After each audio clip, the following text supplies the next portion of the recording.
अस्सलाम वालेकुम स्टूडेंट्स, आज के लेक्चर के अंदर हम फार्माकोलॉजी यूनिट 4 के अंदर पढ़ेंगे एपिलेप्सी के बारे में। एपिलेप्सी की सिम्टम्स के बारे में पढ़ेंगे। इसके बाद इस एपिलेप्सी पे जो ड्रग्स काम करती हैं उनके मैकेनिज्म ऑफ एक्शन के बारे में जानेंगे। लेकिन सबसे पहले एक सिंपल सी एग्जांपल आपको देना चाहता हूं कि कभी कभी आपने देखा होगा कि जो पुराने हमारे घरों में बल्ब जला करते थे वो 100 वाट का बल्ब था, तो उसमें अगर कभी हमारे घर के सर्किट के अंदर जो करंट था उसका फ्लो कम होता था, फ्रीक्वेंसी कम होती थी, तो वो डिम लाइट शो करते थे।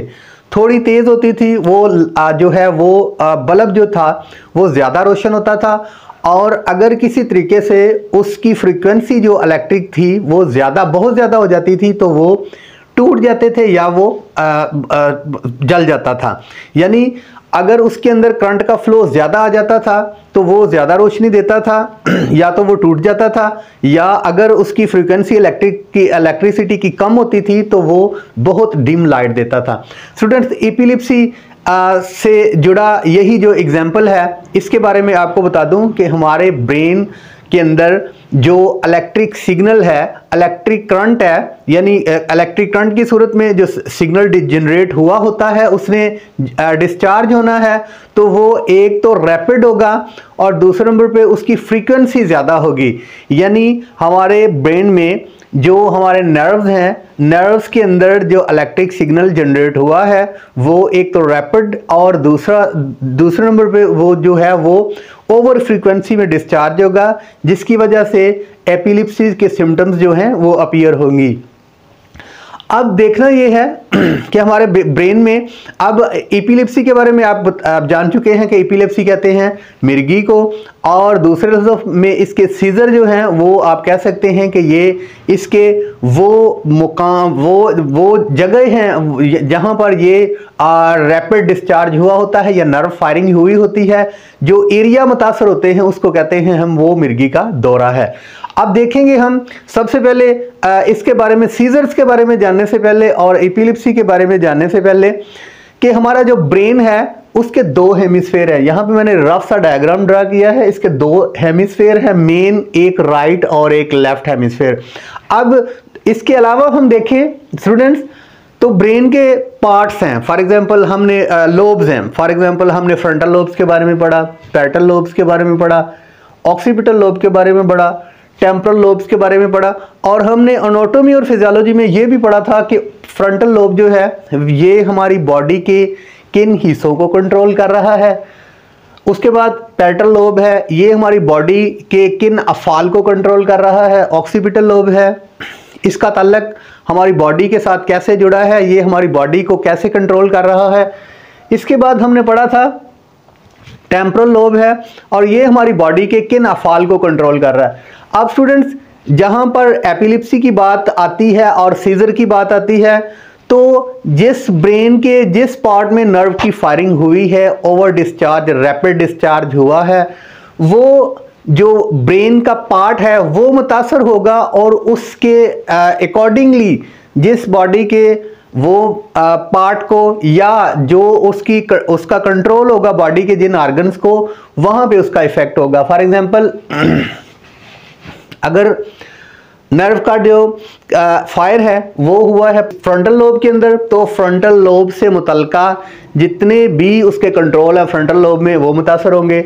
इस तरह एक हेमिस्फीयर के अंदर अगर वो डिस्चार्ज हुआ है उसका, तो उससे मुतल्लिका जितने भी ऑर्गन जुड़े हुए हैं उससे, या जितने उसके फंक्शन वो ब्रेन उन फंक्शंस को कंट्रोल कर रहा है वो मुतासर होंगे।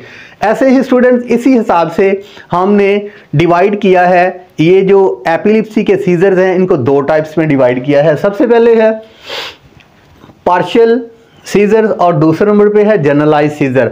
अब इनसे पहले अब हम जो एपिलेप्सी के सिम्टम्स अपीयर होती हैं उनके बारे में जान जाएं कि जब भी हमारे ब्रेन के अंदर नर्व्स की फायरिंग होती है, रैपिड ओवर डिस्चार्ज होता है, ओवरफ्लो नर्व इंपल्सेस का होता है ब्रेन के किसी भी एरिया के अंदर, तो उसकी जो मेजर सिम्टम्स देखने में आती है, एक तो ये कि पेशेंट के जो स्केलेटल मसल्स हैं वो रिलैक्स हो जाते हैं, वो लड़खड़ा के गिर पड़ता है।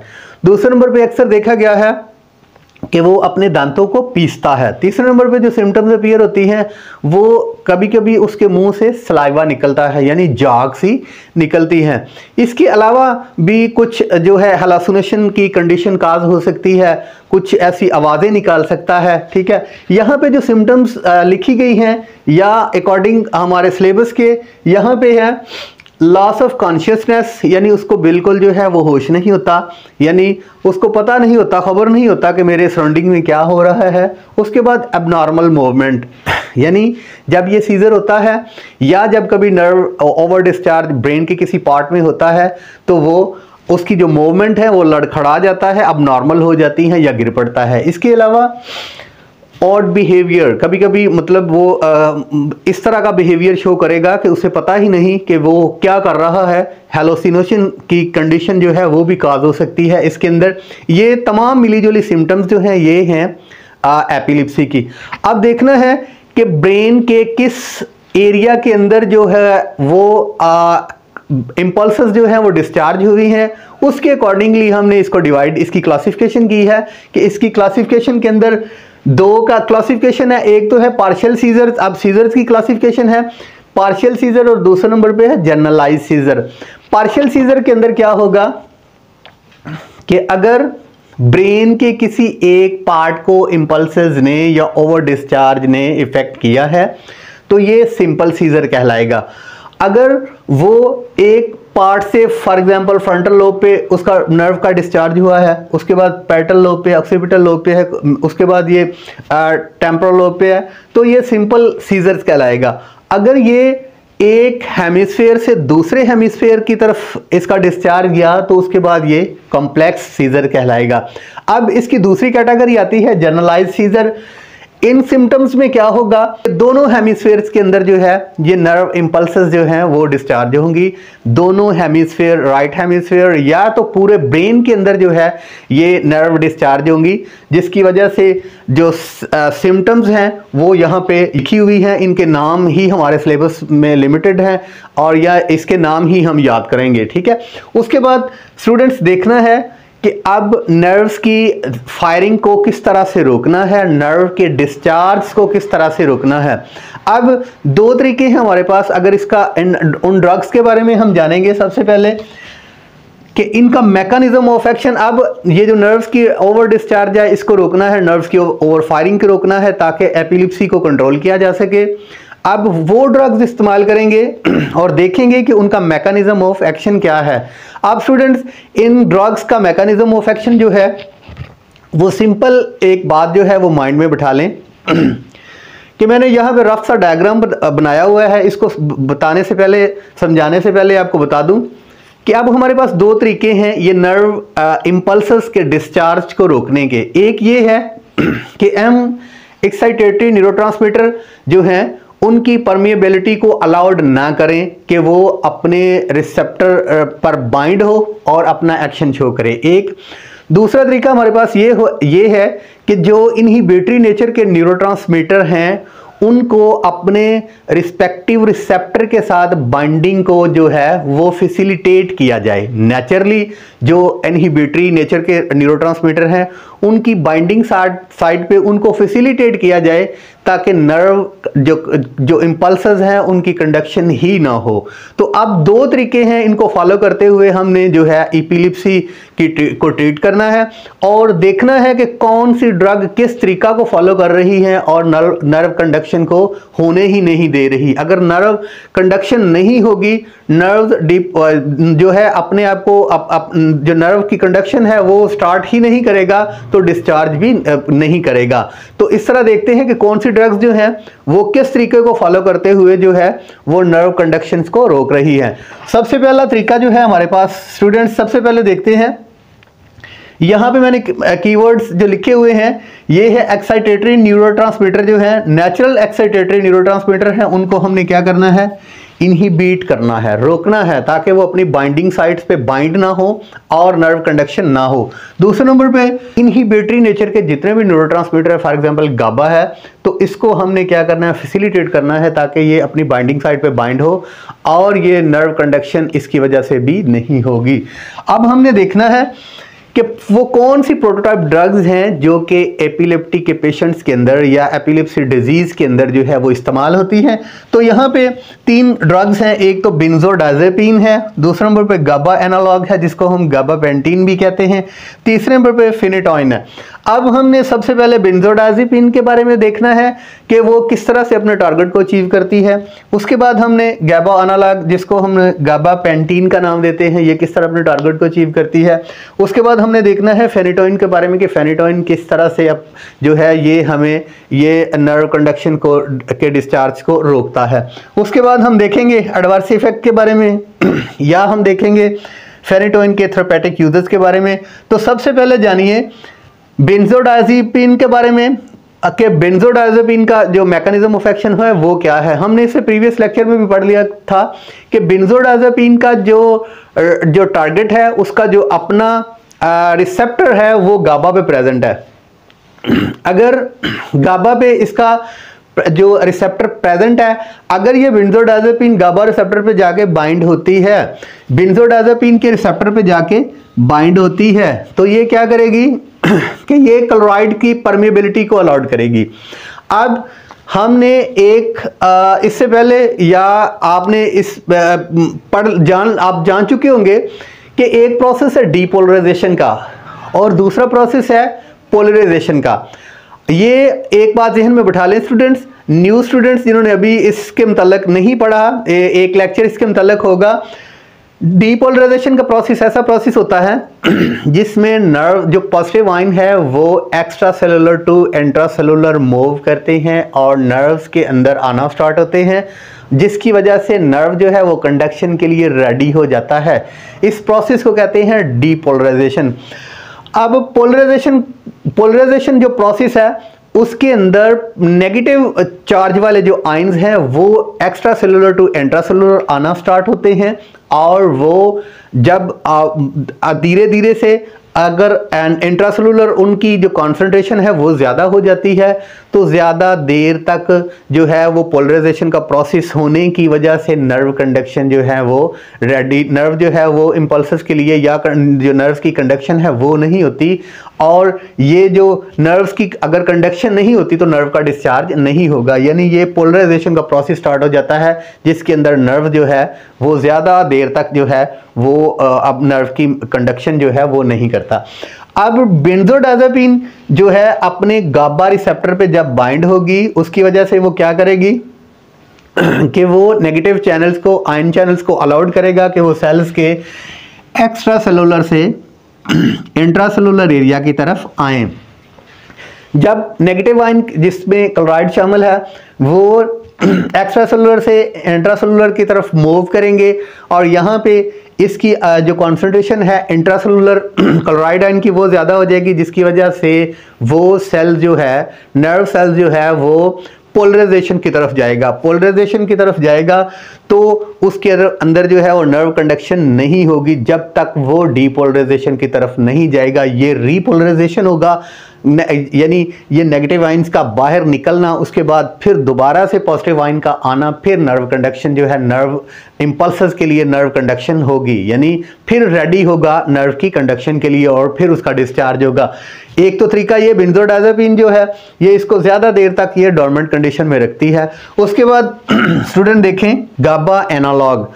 अब गाबा एनालॉग इसे इसलिए कहा जाता है कि हमारी बॉडी के अंदर जो न्यूरोट्रांसमीटर है गाबा वो इनहिबिटरी नेचर का न्यूरोट्रांसमीटर है और उसके ऊपर गाबा जो रिसेप्टर है, गाबा न्यूरोट्रांसमीटर भी अपने गाबा रिसेप्टर पे आके बाइंड होता है और वो भी यही काम करता है कि वो इनहिबिटरी नेचर का है। सो वो क्लोराइड आयन को जो है वो अलाउड करता है और वो एक्स्ट्रा सेलुलर से इंट्रा सेलुलर की तरफ जो मूवमेंट है वो नेगेटिव आयंस की हो जाती है, जिसकी वजह से पोलराइजेशन का प्रोसेस स्टार्ट होता है। पोलराइजेशन के प्रोसेस की वजह से नेचुरली जो है वो नर्व इम्पल्सेस कंडक्शन, नर्व की कंडक्शन जो है, इम्पल्सेस की कंडक्शन नहीं होती।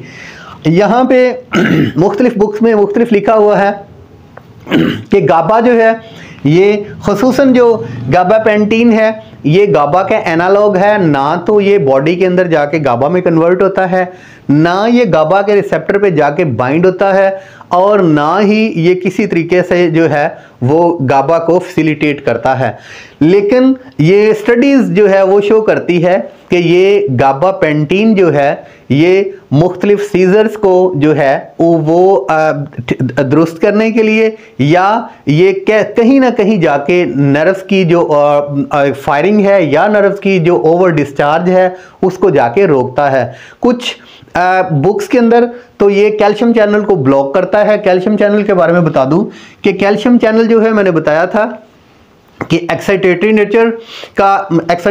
नेचर के जो न्यूरोट्रांसमीटर हैं वो आके जब अपने रिस्पेक्टिव रिसेप्टर से पे बाइंड होते हैं तो वो पॉजिटिव आयन को अलाउड करते हैं।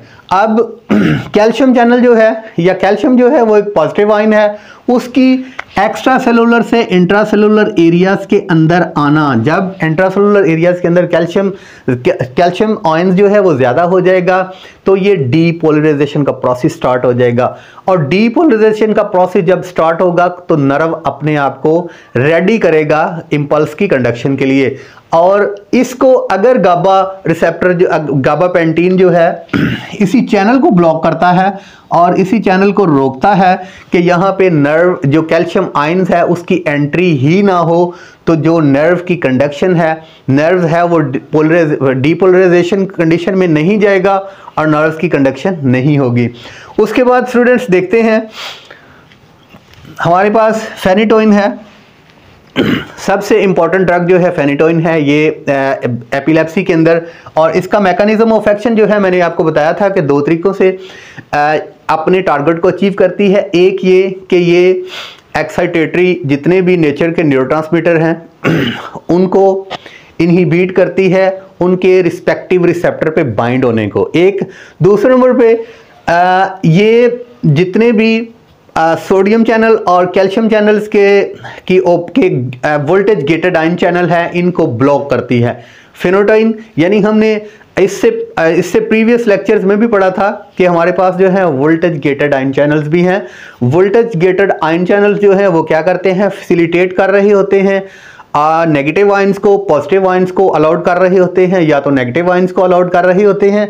फेनोटाइन जो है ये ड्रग इन्हीं आयन चैनल्स को, वोल्टेज गेटेड आयन चैनल्स को ब्लॉक करके जो है वो अपना एक्शन शो करती है। अब सबसे पहले देखना है कि फेनोटाइन जो है वो सोडियम चैनल्स को कैसे ब्लॉक करती है। और सोडियम चैनल यानी सोडियम चैनल क्या है, यानी सोडियम चैनल एक ऐसा रास्ता है या कैल्शियम चैनल एक ऐसा वे है जो कि हमारे पोस्ट सिनेप्टिक नर्व पे प्रेजेंट होता है, और ये मुख्तलिफ आयंस को अलाउड कर रहे होते हैं सेल्स के अंदर से बाहर और बाहर से अंदर। अब फेनोटाइन ने क्या करना है कि इसने सोडियम चैनल्स जो कि एक्स्ट्रा सेलुलर से इंट्रासेलुलर की तरफ मूव कर रहा था, इसके मूव होने से क्या हो रहा था, अगर सेल्स के अंदर सोडियम चैनल के थ्रू सोडियम की कॉन्सेंट्रेशन ज़्यादा हो रही थी तो जो नर्व था वो अपने आप को कंडक्शन के लिए रेडी कर रहा था। अब अगर ये सोडियम चैनल फेनोटाइन ने ब्लॉक कर दिया तो सोडियम जो है वो सेल्स के एक्स्ट्रा सेलुलर एरिया से इंट्रासेलुलर एरिया की तरफ नहीं आएगी, जिसकी वजह से नर्व्स जो है उसकी डीपोलराइजेशन नहीं होगी। अगर उसकी डीपोलराइजेशन हो गई तो नर्व कंडक्शन जो है वो डेफिनेटली होगी, क्योंकि डीपोलराइजेशन ही एक ऐसा प्रोसेस है जो कि नर्व्स को कंडक्शन के लिए रेडी करता है। अब अगर सोडियम यहाँ पे ब्लॉक हो गया, सोडियम आयन जो है वो सेल के इंट्रासेलुलर एरिया के अंदर नहीं आएगा, तब जो है वो नर्व जो है अपने आप को कंडक्शन के लिए रेडी नहीं करेगा और ये डीपोलराइजेशन का प्रोसेस जो है वो स्टॉप हो जाएगा और नर्व कंडक्शन ही नहीं होगी, जिसकी वजह से डिस्चार्ज ही नहीं होगा। ये एक तरीका। दूसरे नंबर पे अगर इसकी ज़्यादा कॉन्सेंट्रेशन फेनोटाइन की दी जाए तो ये कैल्शियम चैनल को भी ब्लॉक करता है, ये भी डीपोलराइजेशन का प्रोसेस स्टार्ट करता है। इसकी वजह से भी सेल के अंदर डीपोलराइजेशन होती है, और डीपोलराइजेशन की वजह से क्या होता है कि जो सेल्स है, नर्व सेल्स है, वो अपने आप को कंडक्शन के लिए, नर्व की कंडक्शन के लिए रेडी कर लेता है, नर्व इंपल्सेस की कंडक्शन के लिए रेडी करता है। अगर कैल्शियम आयन और अगर इसने फेनोटाइन ने कैल्शियम चैनल को ब्लॉक कर दिया तो सेल्स के अंदर जो है वो कैल्शियम आयन की एंट्री ही नहीं होगी। अगर कैल्शियम आयन की एंट्री नहीं होगी तो सेल्स के अंदर डीपोलराइजेशन नहीं होगी। जब डीपोलराइजेशन नहीं होगी तो नर्व इंपल्सेस कंडक्शन नहीं होगी। अब स्टूडेंट्स दो मेथड थे हमने देखे कि या तो हम पॉजिटिव आयन को की परमिएबिलिटी को स्टॉप कर रहे हैं कि वो एक्स्ट्रा सेलुलर एरिया से इंट्रा सेलुलर एरिया की तरफ ना आए जिससे डीपोलराइजेशन का प्रोसेस हो, इसको हम इनहिबिट कर रहे हैं एक तरीका। दूसरा मेथड हमने पढ़ा था कि हमने जो इनहिबिटरी नेचर के न्यूरोट्रांसमीटर उनको फैसिलिटेट करना है ताकि रिस्पेक्टिव रिसेप्टर उसके साथ बाइंड हो और जो नेगेटिव आयंस हैं, क्लोराइड है, उसको अलाउड करें कि वो सेल्स के अंदर आए और पोलराइजेशन का प्रोसेस करें ताकि डीपोलराइजेशन का प्रोसेस ना स्टार्ट हो, ना ही नर्व्स की कंडक्शन, इंपल्सेस की कंडक्शन हो। अब स्टूडेंट्स हमने देखना है फेनोटाइन का जो थेरेपेटिक यूजेस है वो ये एक तो पार्शियल सीजर्स को एक जनरलाइज्ड सीजर्स को ट्रीट करने के लिए इस्तेमाल होता है, यानी दोनों सीजर्स के लिए हमने पढ़ा है कि ये सोडियम चैनल को भी ब्लॉक करता है, कैल्शियम चैनल को भी ब्लॉक करता है। सो पार्शियल सीजर को भी और जनरलाइज्ड सीजर को भी ये ट्रीट करने के काम आते हैं फेनोटाइन। उसके बाद अगर इसके एडवर्स इफेक्ट कोई भी ड्रग दे रहे हैं तो उसका एडवर्स इफेक्ट देखने को मिलता है। इसका जो एडवर्स इफेक्ट है इसमें गम में हाइपरट्रॉफी है, ये मसूड़ों का सूज जाना या इसका जो है वो साइज इंक्रीज हो जाना। उसके बाद स्किन पे रैशेज है। इंशाल्लाह अगले लेक्चर के साथ दोबारा मुलाकात होगी। अस्सलाम वालेकुम।